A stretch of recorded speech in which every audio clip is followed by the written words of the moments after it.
Ravi de vous retrouver pour ce nouveau tour de l'actualité nationale et internationale. Mesdames et messieurs, bonsoir et bienvenue dans ce journal.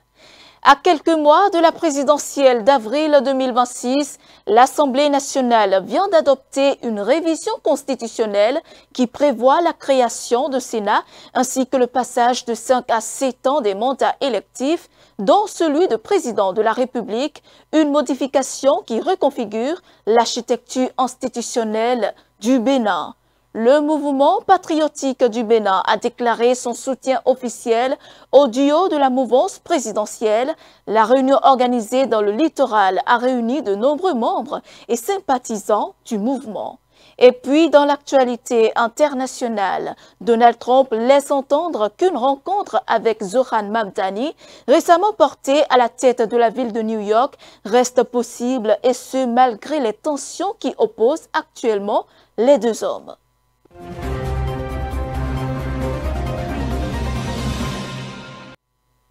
Les parlementaires ont adopté une révision constitutionnelle à la majorité qualifiée des 4/5 requises avec 90 voix pour et 19 contre. Cette réforme introduit deux changements majeurs dans l'architecture institutionnelle du pays. D'une part, la création d'un Sénat. D'autre part, elle prolonge la durée des mandats présidentiels et législatifs qui passent de 5 à 7 ans à compter des prochaines élections prévues en 2026. Suivant.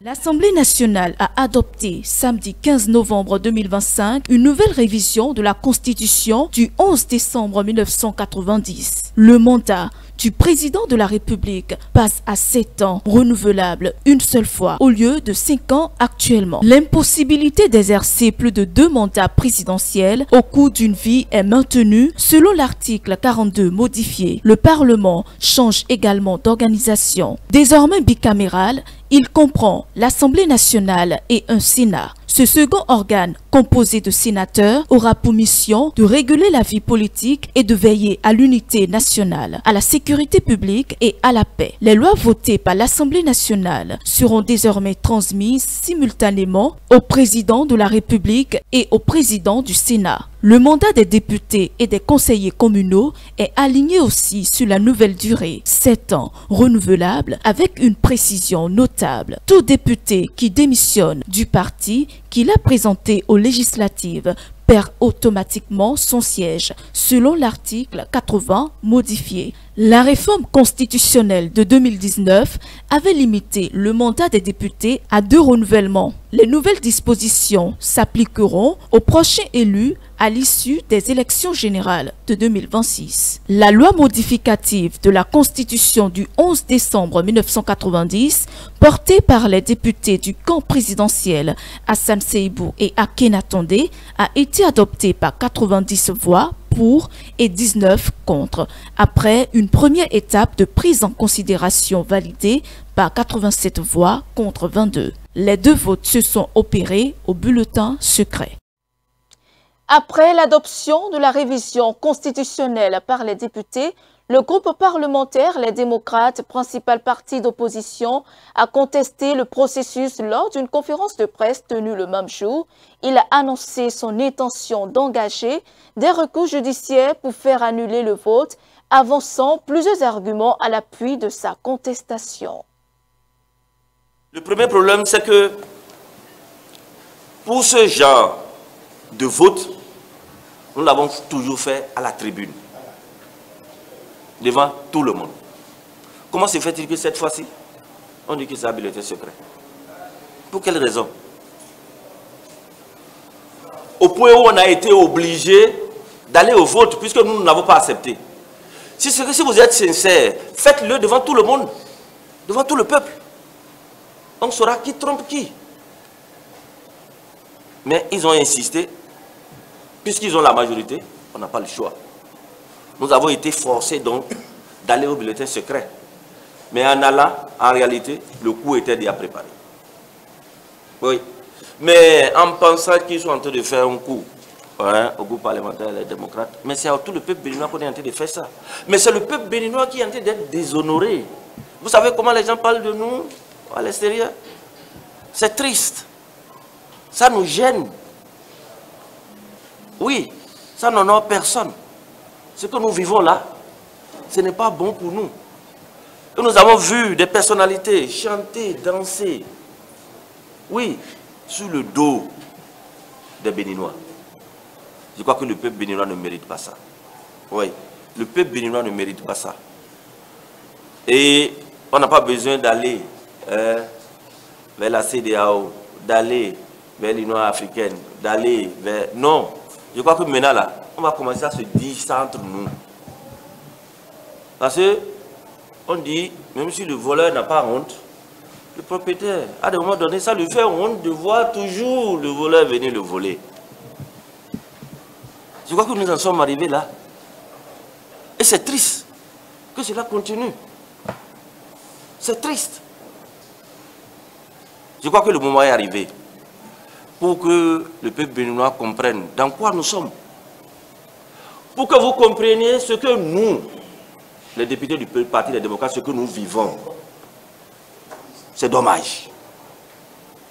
On ne peut pas être à ce niveau-là et continuer avec la tricherie. Lorsque vous regardez les scrutateurs, c'est des spécialistes en tricherie électorale. Oui, c'est connu de tout le monde. Et c'est ceux-là qu'on a mis pour faire ce travail-là. Vous voyez, c'est des gens qui doivent être sanctionnés. Nous avons déjà toutes les informations. Je crois que nous aurons l'occasion de nous croiser. Les gens doivent être sanctionnés par rapport à ça. Et cette révision de la Constitution ne passera pas. Que ce soit clair. Oui. C'est très important. Nous allons faire les recours nécessaires. Mais avant ça, on doit se parler en tant que Béninois. Je crois que le moment est arrivé. Oui, il est temps qu'on dise les choses telles qu'elles sont. Je crois que le peuple béninois doit comprendre maintenant que on est en train de nous pousser à bout. Oui. On est en train de nous pousser à bout et il faut que ça s'arrête. Il faut que ça s'arrête parce que ce pays, c'est nous tous qui voulons du bien du pays. Personne ne veut du mal. Mais ce n'est pas une raison pour qu'il y ait une catégorie qui souffre et l'autre catégorie qui soit à l'aise dans le même pays. Pourquoi? Ce pays nous appartient tous. Je crois que nous en sommes arrivés là. Et pour ce qui concerne cette révision de la Constitution, ce vote qu'on a opéré de la Constitution doit être annulé. Nous ne l'acceptons pas. C'est clair, c'est net. C'est irrégulier. Pour le même vote, on ne peut pas couper le courant 3 fois. Et on va proclamer les résultats.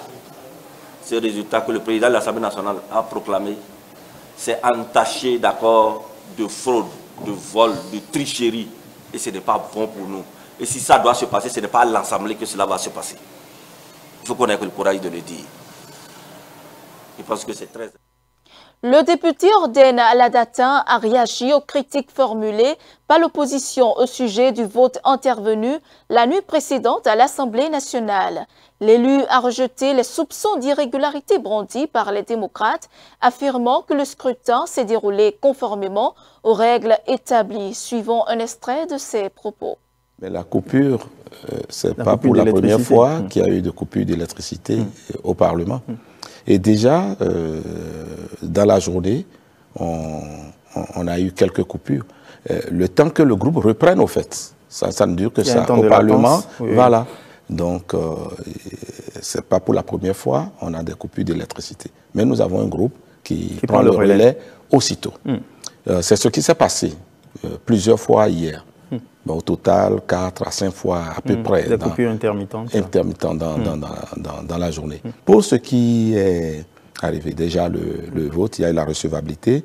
La commission a opiné, nous sommes revenus avec le texte.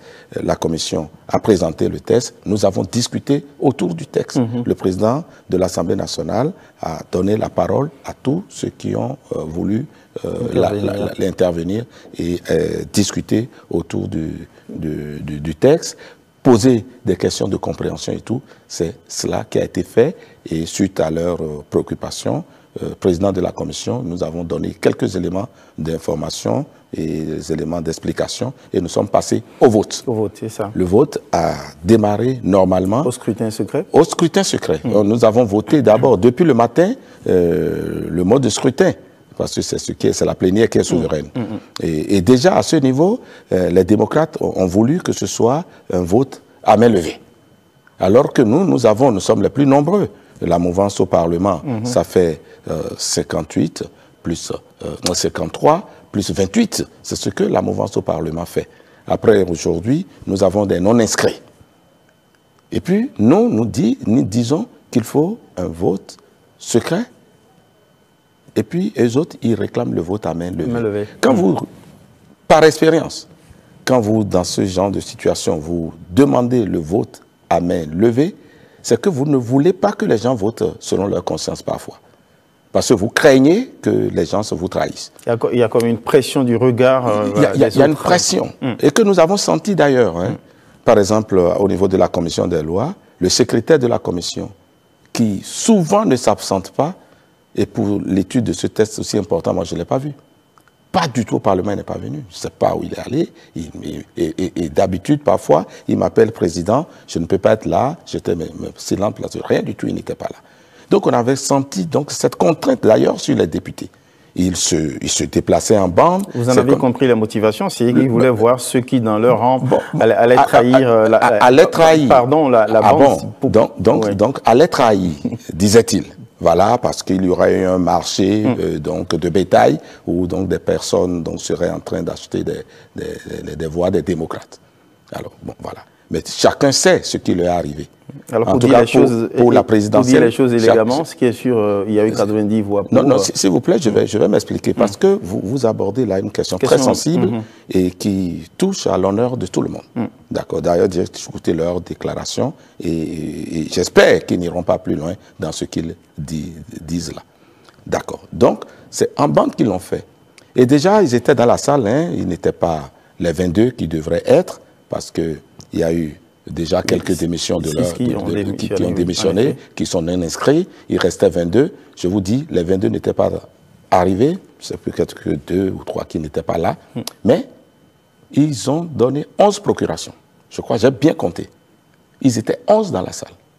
J'ai en tête quelque chose qui m'a frappé, qui a attiré mon attention.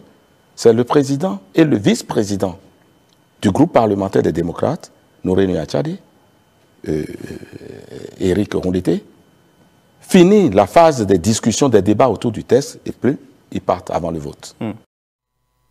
Et dans le reste de l'actualité, le mouvement patriotique du Bénin a officiellement annoncé son soutien au duo Romuald Wadani Mariam Tchabi Talata en lice pour la présidentielle de 2026. Cette session du littoral a connu la présence de plusieurs adhérents et sympathisants. Romare Kadossa, Bernardin Bonoubo pour le reportage. Du soutien pour une victoire éclatante en 2026, le duo candidat de la mouvance présidentielle en reçoit encore.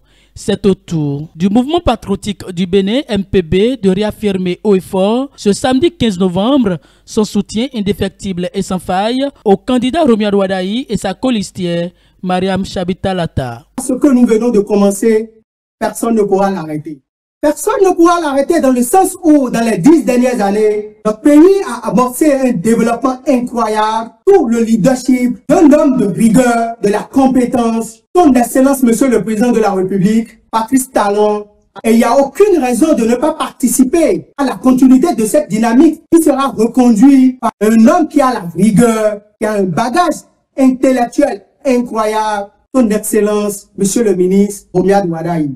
Nous devons le supporter corps et âme parce qu'il est un homme intègre. Et d'ailleurs, comme le mentionne son prénom Romuald, responsabilité, ouverture, mérite, unité, authenticité, loyauté, dévouement. Jeunesse béninoise, debout pour votre avenir, debout pour un Bénin meilleur, debout pour que la jeunesse puisse avoir une place dans le pouvoir au Bénin. Donc je vous appelle tous à tous travailler pour notre félicité. Le mouvement patriotique du Bénin place la jeunesse au cœur du développement. Il prône l'amour et l'attachement à la patrie. En misant sur le potentiel de la jeunesse qui le constitue, MPB entend conquérir le pouvoir et mieux l'exercer. Les étudiants, tout à l'heure quand vous parliez, il est possible que les étudiants aient un candidat pour les législatives. Si vous n'avez pas de représentants, comment ils vont vous défendre? Le MPB pense à ça.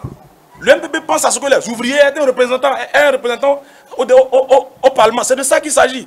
Nous avons des projets, je vous dis, on ne vient pas seulement faire la politique au MPB. On a réfléchi pendant longtemps. Le mouvement est né, malheureusement, pour ceux qui pensent que c'est de la politique, est né au veille d'une élection. Mais on ne peut pas se décourager. Certains ne vont pas y croire, mais on va y aller. Venez avec nous et croyez encore une fois. On peut se rassembler autour d'une table, ne pas avoir les mêmes convictions, mais se comprendre. Et dire, pour le bien-être de nous tous, voilà ce qu'il faut faire. Et c'est ça que nous initions. Donc, je vous remercie encore. Et je lance un message aux candidats duo, M. Romain Wadaï et Mme Talata, que nous les soutenons. Et que nous sommes prêts. Le MPB est prêt. La jeunesse du MPB est prête à travailler avec eux, à aller sur le terrain, mouiller le maillot. Et notre message est fort. Nous voulons qu'aujourd'hui, chaque personne qui est dans sa maison, que le coin soit reculé ou pas, qu'il puisse se faire entendre. Et que les gouvernants puissent prendre en compte tout ce qu'il y a à faire. C'est une vision qui s'est fait claire dans les esprits et a reçu écho favorable des participants. Le candidat choisi est très apte pour prendre la relève du gouvernement en place. Je pense que c'est toute une lignée à encourager, c'est tout un plan, tout un projet, tout un processus à soutenir pour une émergence totale. C'est bien clair, notre vision c'est de soutenir la candidature de Wadaï Talata et nous sommes dans la dynamique, nous sommes dans les rangs. J'ai considéré que ce n'est pas un mouvement de plus, c'est un mouvement qui garantit assez d'avenir à la jeunesse. Et ce mouvement doit être soutenu. Parce que vous auriez dû constater que c'est des jeunes expérimentés, des gens qui sont allés faire leurs expériences aussi sous d'autres cieux, qui se sont retrouvés avec certains nationaux. Donc ce brassage-là nous inspire confiance et ça nous permet de dire que c'est un mouvement qu'on doit soutenir, un mouvement qu'on doit à tout prix soutenir pour l'avenir. Pour l'atteinte des objectifs escomptés, les responsables du MPB lancent dès ce jour une tournée nationale afin de vulgariser la vision du mouvement auprès des communautés à la base. En interactualité, au moins 32 mineurs artisanaux sont morts dans un effondrement survenu dans une mine de cobalt située dans le sud de la République démocratique du Congo, où les opérations de recherche se poursuivent. La RDC produit plus de 110% du cobalt mondial, un métal essentiel pour les batteries utilisées dans l'électronique et les voitures électriques. Le reportage. En République démocratique du Congo, un pont s'est effondré dans une mine de cuivre et de cobalt, faisant au moins 32 morts dans le sud-est du pays. L'information est donnée par le gouvernement régional qui accuse la surpopulation de la zone. En conférence de presse dimanche, le ministre de l'Intérieur déclara, je cite, « Malgré l'interdiction stricte d'accéder au site en raison des fortes pluies et des risques de glissement de terrain, des creuseurs illégaux ont forcé l'entrée de la carrière. » Fin de citation. Selon les rapports du ministère, les mineurs se sont précipités sur le pont de la mine de Kalando à Moulondo, dans la province de Lualaba, suite à des tirs des soldats qui ont semé la panique sur le site. Le flux a entraîné une chute causant des morts et des blessés. L'Est du Congo, riche en minerais, est déchiré depuis des décennies par la guerre qui oppose l'armée régulière à différents groupes armés, notamment le M23 soutenu par le Rwanda.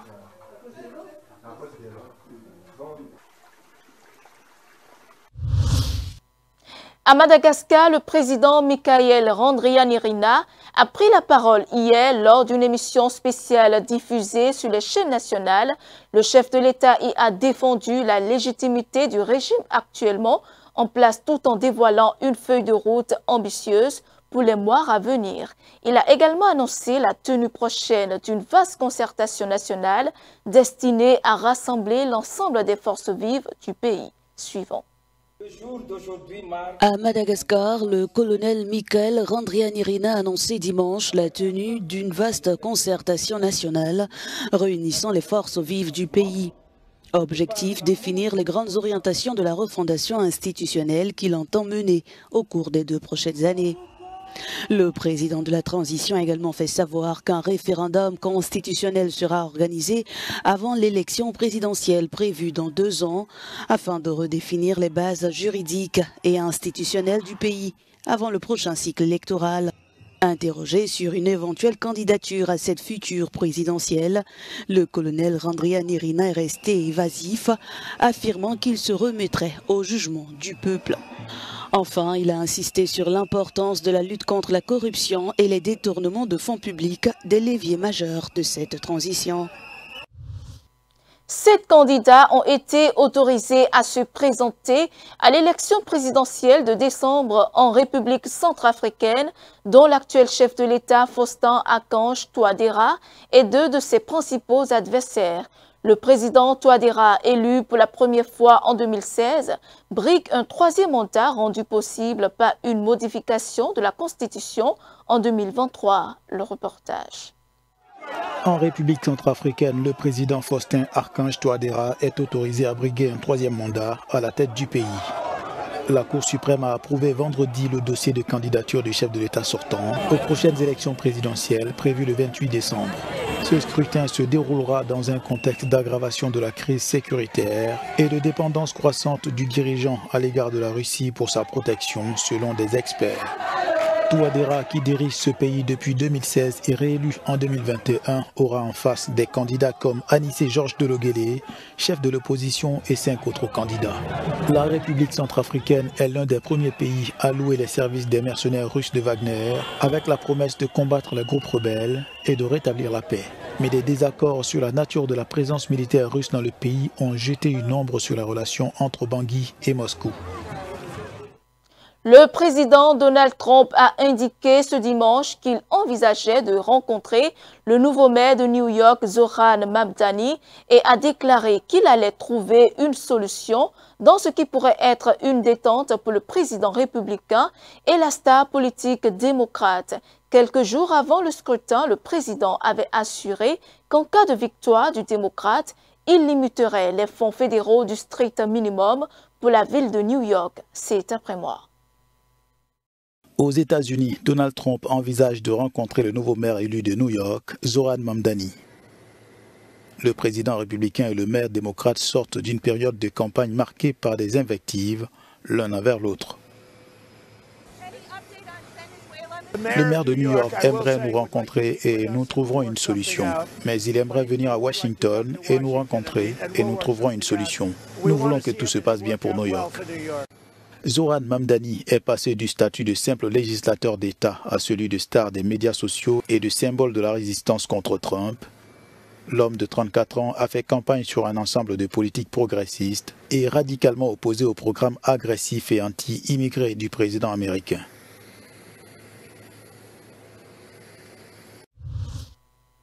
Et c'est la fin de ce journal. Merci de votre fidélité.